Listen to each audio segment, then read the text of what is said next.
இப்படி வந்து ஒரு சூப்பர் பிளான் பண்ணிக்கிறாருன்னாரு. என்னன்னு கேட்டேன். இப்போ தான் காலை கேட்டு தான் வந்தேன்.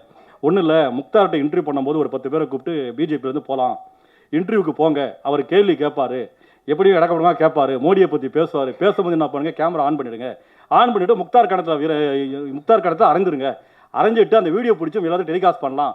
மோடியை பேசுனதுனால பிஜேபிக்காரன் கோவப்பட்டான்னு சொன்னால் உங்களுக்கும் ஒரு பதவி கிடைக்கும், முக்தாரையும் அட்டாக் பண்ண மாதிரி இருக்கும்னு சொன்னாங்க. இதை நான் சொல்ல, பிஜேபிக்காரங்களே சொன்னாங்க. சில மாதங்களுக்கு முன்பு மதிப்பிற்குரிய சீமான் அவர்களுக்கு ஒரு நேர்காணலுக்காக நான் அவர்கிட்ட கேட்டேன். உடனே நான் பண்ணாங்க, நேர்காணல் வரும் சனிக்கிழமை வச்சுக்கலாம்னு சொன்னார். அதற்கு நேர்காணலுக்கு நானும் தயாரானேன். தயாராகிட்ட பிறகு நாம் தமிழ் கட்சியிலேருந்து ஒரு ஃபோன் வருது. சார் என்ன சொல்லுங்கன்னு. என்ன கேள்வின்னு கொடுத்துட்டிங்கன்னா அண்ணன் ரெடி ஆகிடுவார், நாளைக்கு காலை நம்ம இன்டர்வியூ வச்சுக்கலான்னாரு. என்னங்க இப்படி கேட்குறீங்கன்னாரு. ஏன்னா நான் சீமானை ஒரு மிகப்பெரிய போராளியாக, ஒரு மிகப்பெரிய பேச்சாற்றல் கொண்டவராக, பல கருத்துக்களை வெளிப்படுத்தக்கூடியவராக பார்க்கிறேன். அப்போ அந்த பிம்பத்தில் நான் பார்க்கக்கூடிய